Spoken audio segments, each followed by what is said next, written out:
Bismillahirrahmanirrahim. Elhamdülillahi Rabbil alemin. Vessalatu vesselamu ala Rasulina Muhammedin ve ala alihi ve ashabihi ecma'in. Hormatly musulman dogonlar, Allah Teala'nın fazlı keremi bilen, Allah Teala'nın lütfu bilen, elhamdülillah Ramazan ayını tamamladık. Ve Allah Teala'nın yardımı bilen taravalarımızı kıldık, ağzımızı bekledik. Allah Teala'nı zikir ettik, iyice namazlar kıldık, Kur'an-ı Kerim'i hatim ettik. Allah Teala'nı zikir ettik, nefil sadakalar verdik, fitrelerimizi verdik, zekat çıkarayan dogonlarımız Ramazan ayında zekatlarını verdiler. Elhamdülillah Allah Teala'nın fazlı keremi bilen Ramazan ayını tamamladık. Allah'a sonsuz hamdlar olsun. Allah Teala hemmemize yine de ençeme yıllar sağlık abadanlıkta köp Ramazanlar görmek Allah Teala hemmemize müyesser etsin. Ve käbir dogonlarımız başka wagt namaz kılmasa da Ramazan ayında namazlarını kıldılar. Başka wagt ağız beklemese de yani nefil orada tutmasa da Ramazan ayına farz bolan ağız beklemeyi tuttular. Cuma namazlara gittiler, fitrelerini verdiler. Başka wagt şu zatları etmeselerim Ramazan ayında şu zatlara amal ettiler, ahmiyet verdiler. Ervet kılık hasiyetlerini şu ayda azalttılar. Bulan hemmesi musulman dogonlar gowy zat, öwga münasip zat, musulmana gelişýän zat, musulman hemişe şeýle bolmaly. Emma käbir dogonlarymyz musulman dogonlar Ramazan ayına şu zatlara amal edýärler. Emma Ramazan ayından soň goýa başga adama öwrilýän ýalak bolup şol amallary taşlaýarlar we erwet kılık hasiyetlerine ýene de gaýdyp barýarlar. Ene şu gynanýan ýagdaý. Towa gelip, mescide gelip, tarawa gelip agzyn beklemekleri, agzaçar bermekleri, haýry işlere howasyn bolmaklary şol aýda aty begenleri ýa-da gowda. Emma käbir dogonlarymyzyň ondan soň başga bir adama öwrilip, ibadetlerini taşlap ýa-da erwet enliklerine başlamagy şu gynanýan ýagdaý. Çünki musulman kişi, hakyky, ihlasly musulman kişi Ramazan ayında bolsun, başga ayda bolsun, hemişe bir bolşuny saklamaly. Ramazan ayda özüňi haramdan goraýşyň ýalak Ramazandan başga aýlarda da goramaly. Musulmanlyk mövsümleýin bolmaly däl, sezonly musulman bolmaly däl. Ramazan aýyna gelseň, bir sezon ýalak, bir mövsüme geçýän, musulmançylyga amal edýän, musulmançylyga degişli zatlar gurulýan, ýa bolmasa öz internet sahypaňda musulmançylyga degişli zatlar paýlaşýan. Emma Ramazan aýy gutorandan soň goýa kapasadan boşan guş ýalak bolup, haramlaryň içine çümük gidip mescitten gaçyp, ibadetden gaçyp başga bir adama öwrülmek bol bir musulmana gelişýän zat däl. Çünki musulman dogonlar eger Allah Teala'nın razyligi gerek bolsa, eger Allah Teala'ny söýüp şol ibadetler eden bolsak, eketek Allah Teala'nın özü üçin, Allah Teala'nın didaryna gowuşmak üçin, Peygamberimiz Muhammed sallallahu aleyhi ve selleme gowuşmak üçin, Allah Teala'nın cennetine girmek üçin, cehenneminden gorkup şu zatlara amal eden bolsak musulman dogonlar, Allah Teala bizi Ramazan aýyny görüp, eşitip halimizden haberdar bolup durýar, hemişe bizi görüp dur. Allah Teala Ramazan'da da bizi görüp dur, Ramazan'dan başga aýlarda da bizi görüp dur. Ve Allah Teala bizi Ramazan'na ağız beklemeyi farz edişi ýalak Ramazan'dan başga aýlarda hem tutuş ömrümüz boyunça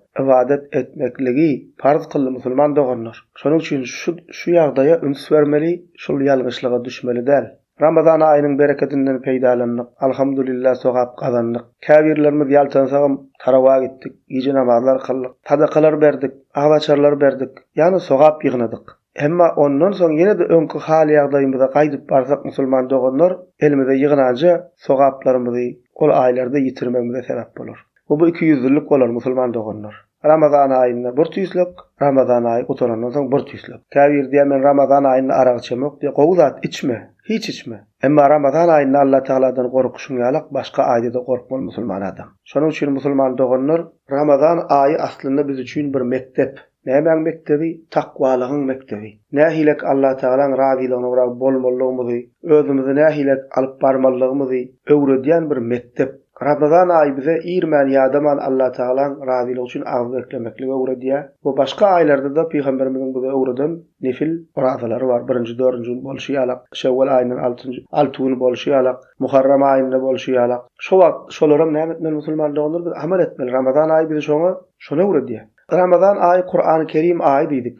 Ramazan aýynda musulmanlar Kur'an-ı Kerim hatim edýär. Kur'an-ı Kerim Ramazandan soňraky aýlarda da bar musulman dogonlar. Kur'an-ı Kerim Ramazandan soňam okumaly. Ramazan aýynda köpürek zikir edýäs Allah Teala'ny. Ondan soňam Allah Teala'ny hemişe zikir etmeli. Hayır sahabat edýäs, fitre berýäs, sadaka berýäs, agzaçar berýäs, ýetim ýetire garyp asara kömek edýäs. Musulman dogonlar Ramazandan soňky aýlarda da şol haýry işlerimizi dowam etmeli. Şonuň üçin hormatly musulman dogonlar bir bolşumy saklaly. Musulman mevsimleyin musulman bolmaly däl. Musulman hassa bolsa-da şol musulman, sagdyn bolsa-da şol musulman. Baýam bolsa şo bolşy, garyban bolsa şo bolşy. Rahatlykda bolsa-da şo bolşy, darlykda bolsa-da şo bolşy. Öz ýurdunda bolsa-da, öz şäherinde bolsa-da, daşar ýurda gitse-de, nirede bolsa bolsun, musulman adam bir bolşuny saklamaly. Çünki bize Allah Taala nirede bolsagam, haýsy wagtda bolsagam, haýsy aýda bolsagam, Allah Taala bizi görüp otur. Ramazanyň Rabbi Allah Taala, ondan soňra aýlaryň Rabbi eýesi Allah Taala. Mescitde barýas, özümize üns berýäs, dikkatli bolýas, arakeçiklerimizge, ýa hereketimize dikkat edýäs. Näme üçin Allah Taala öýüne bardyk, hormat edýäs. Emma mescitten çykamyzdan soň käbirlerimiz ütgeýär. Mescit Allah Taala'nın öýü, Allah Taala ibadet edilen yer bolşa, galan yerlerim Allah Taala'nın mülkü.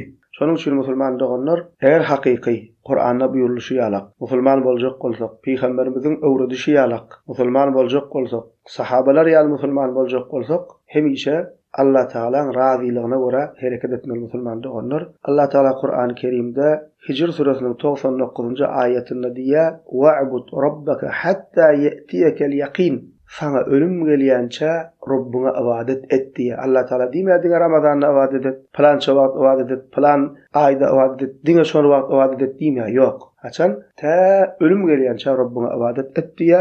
Şonuň üçin musulman doganlar diýdik Ramazan aýy mektepdir. Bize haýr gapylaryny, sowap kazanmaň ýoluny öwrediýär. Ramazandan soňky aýlarda da şol haýr işlere, sowap işlere, ibadetlerimize, namazlarymyza, nefil oradalarymyza, Qur'an tilawatlarymyza, zikirlerimize, haýr ihsan sadakalarymyza musulman doganlar dowam edelim ki Allah Taala'nın fazly keremi bilen sag salamatlikda ýene ençe Ramazanlara Allah Taala bizi gowuştursun. Alhamdulillahi rabbil alamin.